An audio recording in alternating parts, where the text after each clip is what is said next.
Hey everyone, in this video I'm going to show you the warm-up in what amounts to basically a sleeping bag.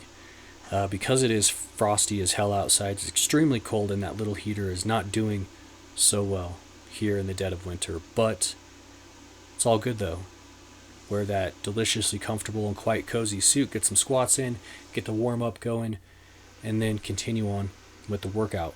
In this video I'm going to show you the T2 and T3 supersets, just like in a last video I showed you in the channel, and it's going to reference to future material coming on the blog that's going to be focused more on training, capacity, building your, conditioning, stuff like that, so you're not dying. Now in the traditional clothes of my mountain people, and not dying, still warming up. And when I talk about not dying, I mean like doing a reasonable amount of work and not getting out of breath. It's definitely hard to be training specifically for strength at a high level in powerlifting and have a badass level of conditioning, but you can still be a reasonably strong human being, a very strong human being, and have good conditioning. So that's the goal right now. I'll talk about more like goal stuff in the personal update soon to come, but in this video you'll see all these supersets, and I'll talk about mostly workout density, which is a very simple concept. That's just increasing the amount of work you're doing per unit of time, or keeping the work the same and decreasing how long it takes you to do it. So a very simple way that you can start doing this, and we can all start doing this, is just track how long it takes you to do work in each tier. Now, in a relative sense, this can be done like in a general outlook of most T2 workouts take me 30 minutes, let's say. You can focus on decreasing that to 25 minutes average.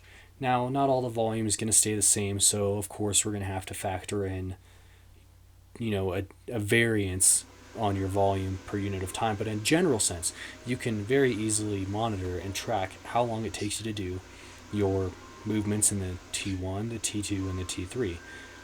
Now, if you're doing very similar volumes across a number of weeks, then you could do that very easily and be very accurate with tracking your workout density. And you can just each week try to decrease by 30 seconds, a minute, something like that. Or if you're doing AMRAPs, that's going to allow you to get more reps in a fixed amount of time. So that's just something to consider on the grand scale of doing your work.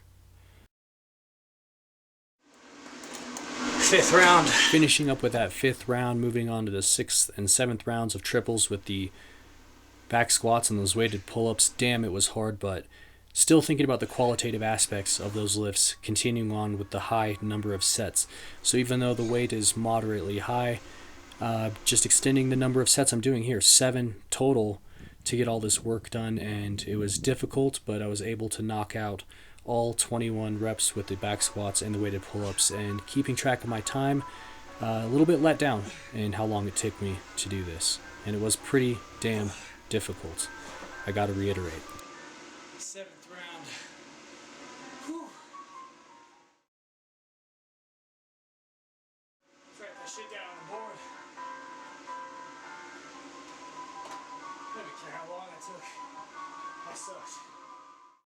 After that T2 superset was done, moved on to some T3 supersets. That was some bench, then doing some stiff leg deficit deadlifts. Lots of reps here. I'm doing 5 sets for these, and the bench was 25 reps. These other ones are all 50 reps total. So keeping track of this workload and how fast you're doing it, how much reps you're doing in a fixed amount of time, that's going to be the first step to increasing your capacity, just through a very small manipulation and attention to detail in your existing training plan. Hope you liked the video. Thanks for watching the channel.